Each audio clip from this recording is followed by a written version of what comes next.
Fala pessoal, bom dia. Rafael Marquesano aqui, abrindo mais um giro semanal da Trade Machine. Como sempre, estou eu aqui com a Renata. Bom dia, Renata, tudo bem? Bom dia, Rafa. Bom dia, Fê. Bom dia a todos. Bom dia, Felipe. Tudo bem?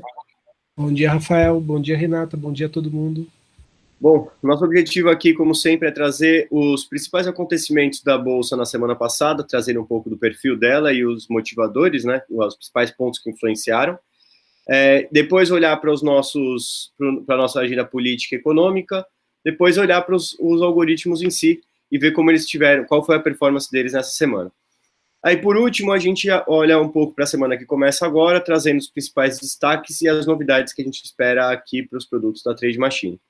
Então, Rê, como a gente sempre começa, você pode trazer quais foram o comportamento aqui da Bolsa e o que motivou esse comportamento?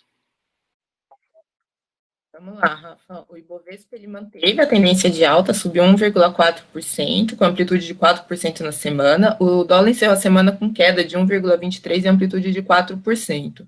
Essa semana, ele girou aí entre otimismo e a cautela. Ao mesmo tempo que as notícias sobre a vacina continuam trazendo perspectivas positivas, os mercados também reforçaram a cautela exatamente por conta do aumento de casos de Covid. Do lado bom, a gente teve notícias das vacinas. Então, teve a Coronavac, que é desenvolvida pelo Instituto Butantan, e que apresentou produção de anticorpos em 97% dos participantes. Já a vacina desenvolvida pela AstraZeneca, que na semana retrasada tinha noticiado 95% de eficácia nos testes da fase 3, ela solicitou a aprovação dos Estados Unidos para uso emergencial. Então, o pedido deve ser analisado aí no dia 10 de dezembro. O chefe do programa de vacinação nos Estados Unidos, ele espera começar a vacinação no país, né, logo após a análise, ou seja, ainda em dezembro.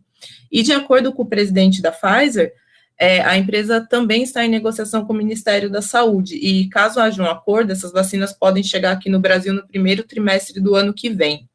E tivemos também notícias da vacina desenvolvida pela AstraZeneca, né, que apresentou eficácia média de 70% de proteção contra o coronavírus. Do lado ruim, tem o aumento do número de casos na Europa e nos Estados Unidos, e agora o Brasil também começou a sentir um pouco esse efeito. A média móvel de mortes já apresenta um crescimento. Em São Paulo, há uma elevação na ocupação de leitos de UTI por conta do Covid, e no sul do país, os hospitais também começaram a adiar cirurgias que não são urgentes, para caso ocorra uma segunda onda da pandemia.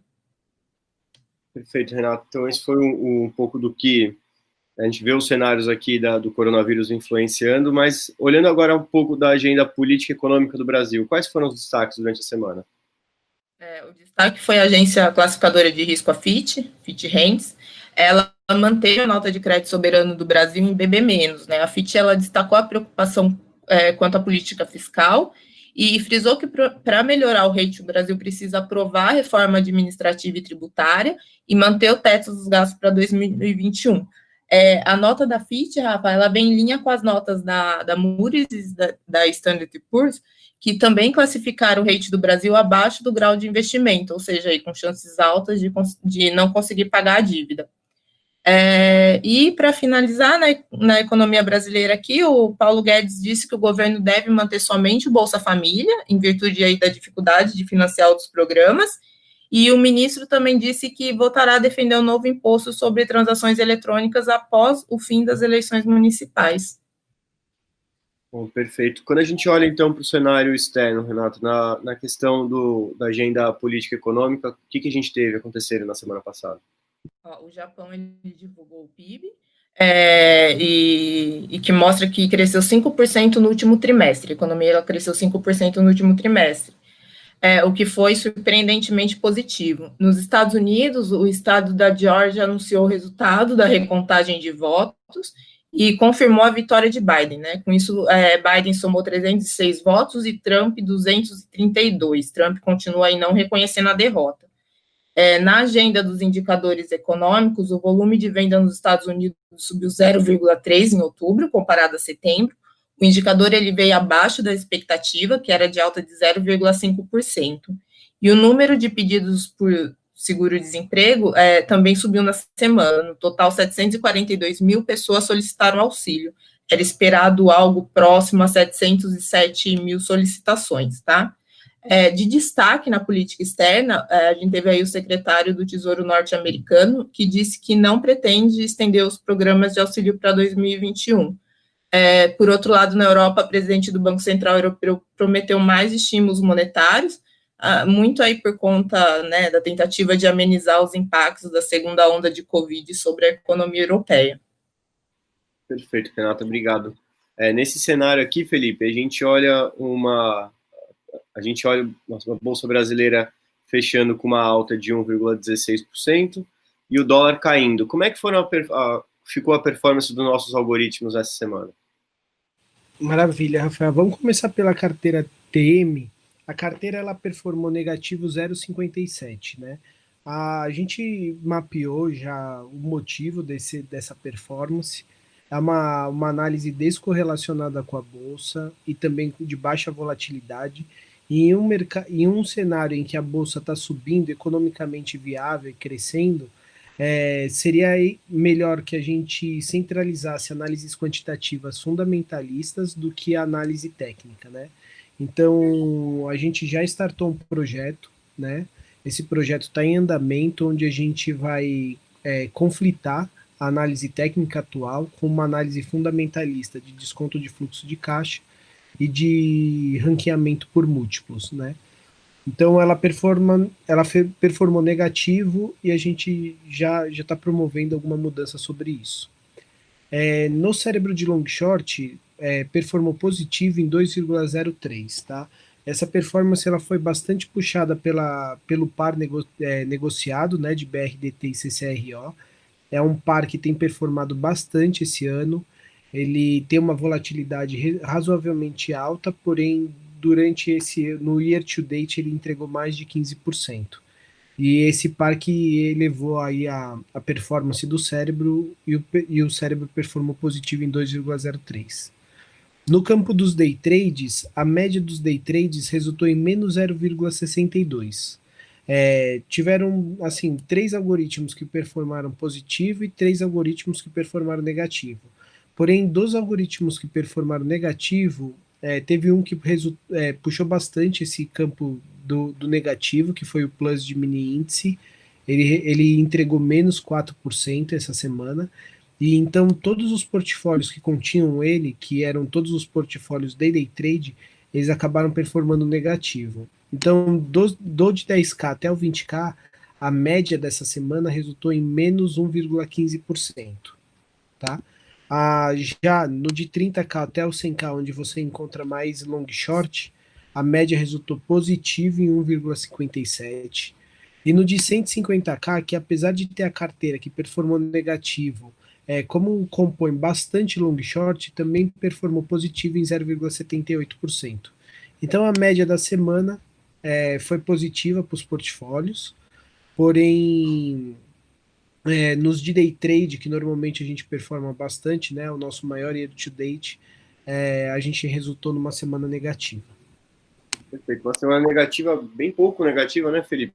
Comparado com o que a gente vinha vendo de resultado, né? Menos 2,01 no menor resultado, a 0,22 no de 10K. O 10K permanece sendo o portfólio com melhor performance, né?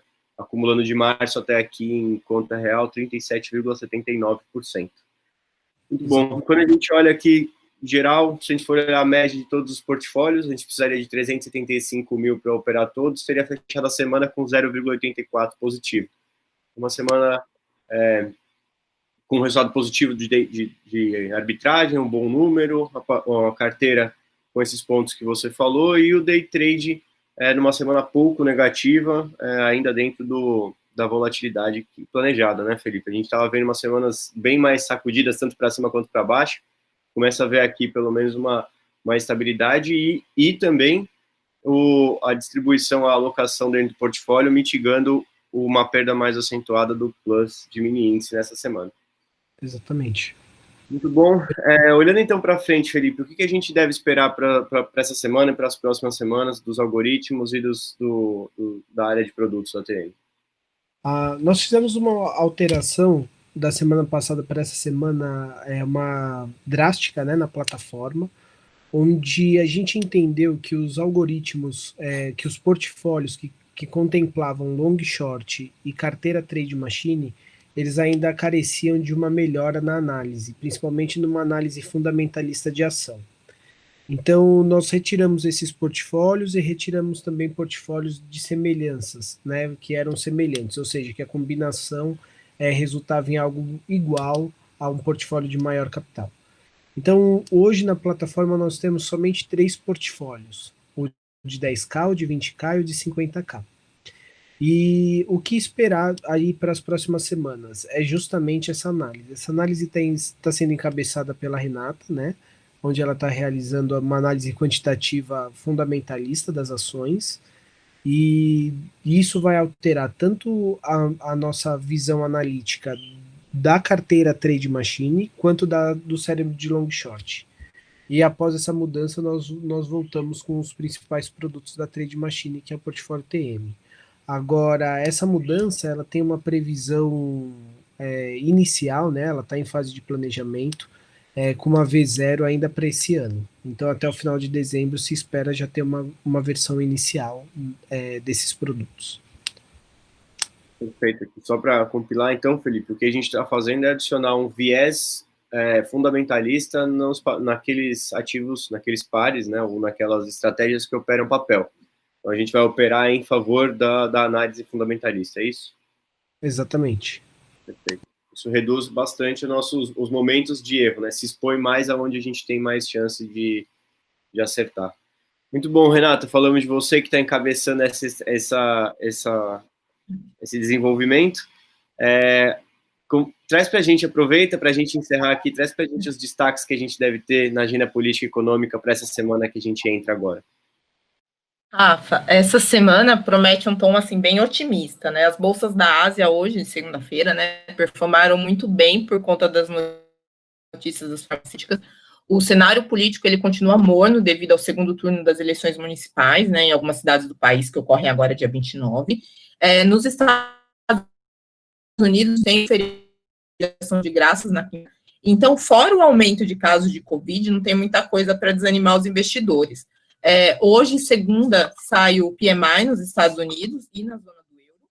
Dia 24, amanhã, sai o IPCA 15 aqui no Brasil. E quinta-feira tem dados do CAGED e sexta tem dados da PNAD contínua, que são 2 pesquisas aí de emprego no Brasil. Perfeito, então, gente. Com isso, a gente fecha mais um Giro Semanal. Queria agradecer aqui a Renata. Obrigado, Renata. Obrigada, boa semana a todos. Obrigado, Felipe. Obrigado, gente. Boa semana a todos. E agradecer a você que está ouvindo a gente até aqui. Bom, como a gente sempre fala, fazemos esse conteúdo todas as semanas e caso aconteça alguma coisa extraordinária, a gente volta com uma edição especial. Beleza? Então, até a próxima semana, pessoal. Tchau, tchau.